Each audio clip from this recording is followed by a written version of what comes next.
Boa tarde a todos, eu me chamo Lucas e você está no canal Restauração SA.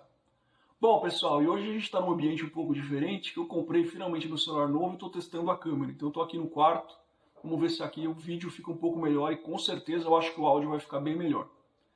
Bom, para quem me perguntou no Instagram por que eu estava essa semana com a camisa do Arsenal Football Club, é porque apesar de ter o meu time, lógico, aqui no Brasil, que é o campeão do século XX, que é o maior campeão brasileiro, meus pais eles se casaram na Inglaterra e depois vieram para o Brasil, então eu sempre gostei muito da Premier League, né, que é a liga inglesa, e eu tenho uma ligação muito grande com o Reino Unido.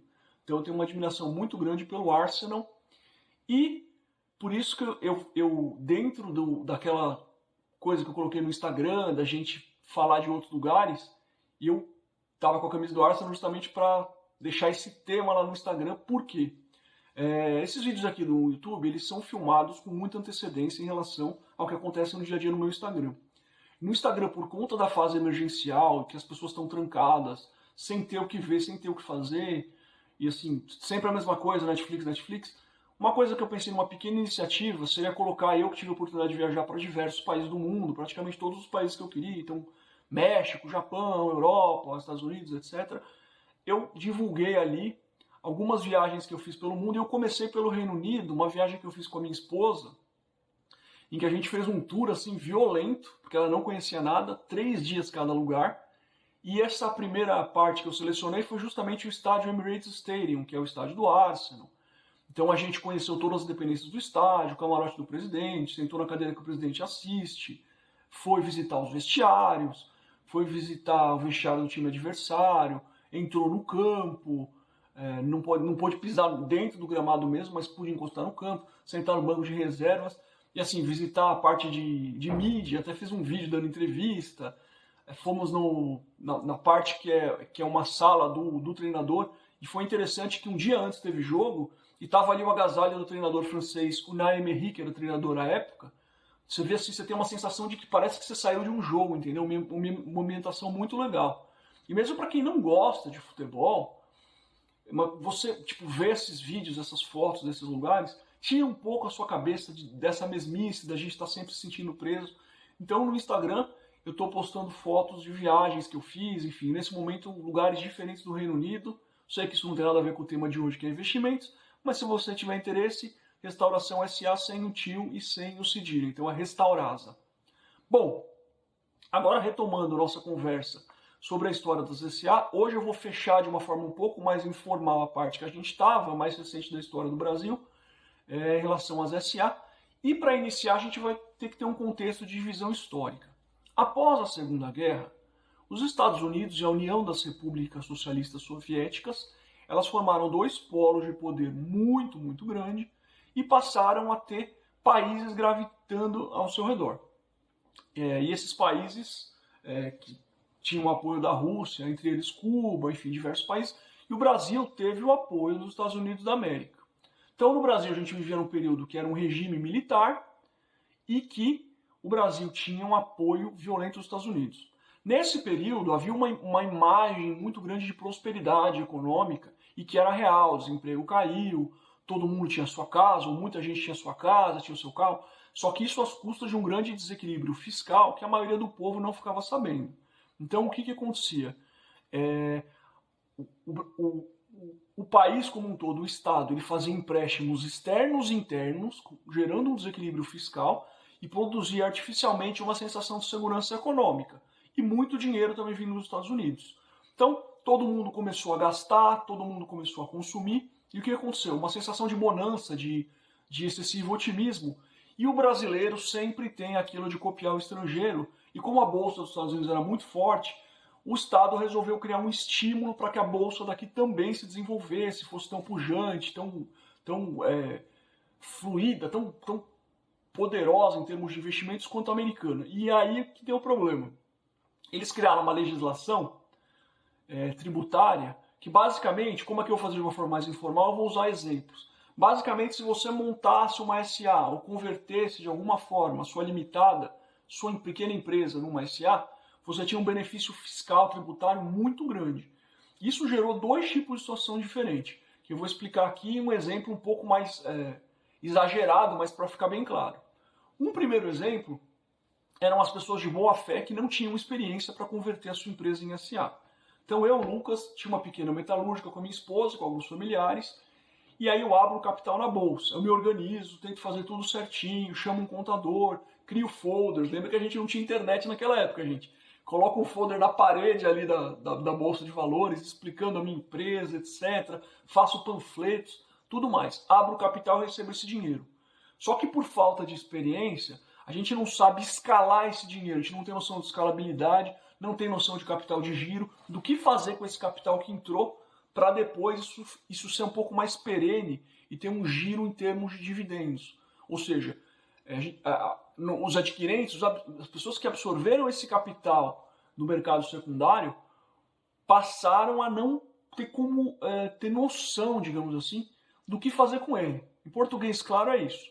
Então, eu peguei o capital que entrou, aquelas ações foram girando no mercado secundário, ou seja, a empresa ela tinha uma cara de capital aberto, só que na prática eu contratava funcionário, tentava, mas com o tempo a empresa não segurou a sua sobrevivência nesse mercado. E aí acabou quebrando. Isso aconteceu muito. Agora vamos para uma segunda situação. Eu sou um safado canalha, tá? Aquele aproveitador, e tenho uma pequena metalúrgica que vai mal das pernas. E aí o que eu fazia? Uma dummy corporate. Eu criava artificialmente que aquilo era uma bela empresa só para pegar o dinheiro e depois sumir. Então, eu abri o capital também, fiz os folders, tudo, com um empréstimo de banco, peguei 5 milhões na bolsa. Peguei 1 milhão para pagar uma parte daquelas dívidas e para distribuir bons e gordos dividendos. Pô, todo mundo que comprou na primeira leva, no IPO, digamos assim, que foi na oferta pública de ações, quando a ação entrou no mercado, recebeu os primeiros dividendos, falou, caramba, eu vou comprar mais. E aí, você vai mantendo essa bola de neve para instigar os acionistas a comprarem mais, a um ponto que você fala, quer saber, eu vou vender o controle. O que é o controle? O controle, vou explicar num vídeo específico, então é uma área que eu gosto muito, escrevi até livro sobre isso, mas o poder de controle é o poder de quem é o detentor da maioria das ações com direito a voto, de eleger os administradores da empresa. Então é você que determina os rumos da empresa. Você controla o conselho de administração e assim a diretoria. Essas ações, desculpem a ambulância, gente, é que acho que eu não vou editar muito hoje não, e acho que eu vou continuar a partir daqui. Desculpa essa ambulância aí ao longe. Mas essas ações, elas valem mais. Então, eu coloquei à venda essas ações para pegar um dinheiro, peguei 10 milhões. Num mundo em que não existe 5G, não existe internet, não existe busca via satélite, etc. Eu peguei esse dinheiro, fui mantendo uma aparência de empresa e fui convertendo esse dinheiro em uma coisa que existia de uma forma mais forte na época, eram títulos ao portador. Então são títulos que só de você carregar o título você já tem um valor intrínseco, sem nenhuma outra ligação. Basta você portar esse título. Cibons, enfim. Títulos que você pode trocar internacionalmente. O que eu faço depois de tudo isso? Pegava esses títulos, ia para o Uruguai, ia para o Paraguai, sumia. Deixava algumas pessoas lá por 30 dias pagas, para quem passasse e visse que a empresa está rodando.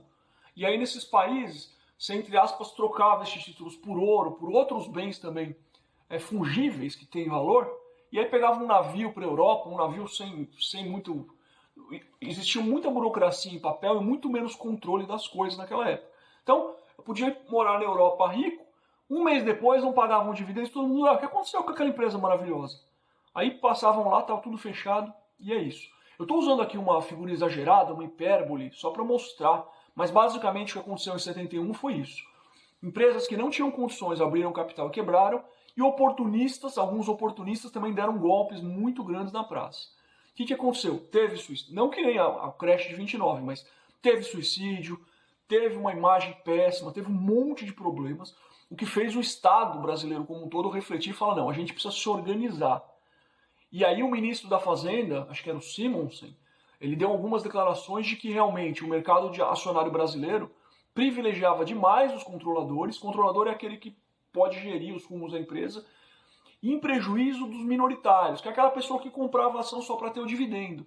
E aí ele organizou uma comissão com 2 juristas que eram advogados, que tinham experiência comercial, que foram Lamy e Bulhões, esses são os sobrenomes deles, né, do Alfredo Lamy e do Luiz Bulhões, e esses 2 caras, eles uniram um time, além deles, para criar uma legislação, um arcabouço legislativo, que foi a Lei das Sociedades por Ação, a Lei 6404, que era uma legislação que assim, ela era muito vanguardista, ela pensava em situações que nem eram da época, muito para o futuro. Então essa legislação ela pensou em regular um pouco o poder do controlador, atribuindo poderes e deveres ao controlador, e também garantir direitos aos acionistas minoritários. Direito de participação em cargos de poder, se você conseguisse juntar um certo número de minoritários. Não vou entrar em termos específicos, assim, mas voto múltiplo, depois eu explico o que é cada uma dessas coisas. Mas basicamente essa lei, ela falou para a pessoa, você que quer comprar uma ação para receber dividendo, você vai ter alguma proteção. Você tem como se organizar com outros minoritários e você ter uma participação efetiva na governança da empresa, no conselho fiscal, enfim. Houve uma organização, uma proteção maior ao acionista. E isso deu para o Brasil uma certa legitimidade até para investimentos internacionais. Então a Lei 6404, muita gente chama de Lei das Sociedades Anônimas, mas na verdade é a Lei das Sociedades por Ações, porque ela regula também outras estruturas, comandita. Só que essas outras estruturas hoje, gente, na prática ninguém aplica. O que se aplica mesmo são as sociedades por ações, que são, as sociedades anônimas ou as companhias. Eu gosto mais até do termo companhia, porque o anonimato hoje ele é meio mitigado, né, como a gente já conversou. E que realmente vingaram. E essa legislação que previa um controle do controlador, inclusive nesse poder-dever, ele falou dos stakeholders, que são os trabalhadores, a comunidade que a empresa se situa. Aqui até uma interpretação no sentido de um embrião de proteção ambiental, usando o termo meio ambiente na forma técnica, que é tudo que cerca a companhia. Então, principalmente ali no artigo 116, a gente vai falar um pouco dos artigos, estabeleceu também algumas condutas como abusivas ali do artigo 117, ou seja, é uma legislação, distribuição de dividendos lá para o artigo 102 e proteção dos minoritários. Então, toda uma estrutura diferente do que era antes. É lógico que quando isso foi para o Congresso, existiu uma certa influência, que a gente chama de captura, de quem tem poder em relação ao legislativo para dar uma mitigada nisso. E houveram algumas reformas. Mas a versão final da Lei 6404, de 1974, ela foi muito superior ao que a gente tinha anteriormente. Então aquele boom de 71 e aquela quebradeira, no final do dia, ela acabou gerando para o Estado a necessidade de criar uma legislação que consolidou o nosso mercado de capitais. E assim, a partir dessa legislação, de lá para hoje, a gente teve algumas reformas, a gente vai falar, instruções normativas da CVM, também muito importantes, um desenvolvimento, mas assim, muita coisa daquela lei ainda é contemporânea e ainda rege os pilares que incentivam o investimento no Brasil hoje. Bom, esse era o contexto que eu queria dar um fecho em relação à questão do desenvolvimento da história das sociedades anônimas, especificamente aqui no Brasil. E aí no próximo vídeo eu vou fazer um vídeo mais de reflexão chamado O Caminho do Tigre, que é para todo mundo, inclusive para você investidor, que compra as ações, deixa elas na sua carteira e se acomoda, senta em cima, não analisa e tal. É uma reflexão sobre a mentalidade da pessoa que acha que pode se incomodar e que as coisas vão se resolver. E daqui a 15 dias eu faço um novo vídeo específico sobre a parte legislativa e o desenvolvimento da legislação nas sociedades anônimas. Bom, é isso. Desejo um excelente sábado, um excelente final de semana a todos e até a próxima. Tchau!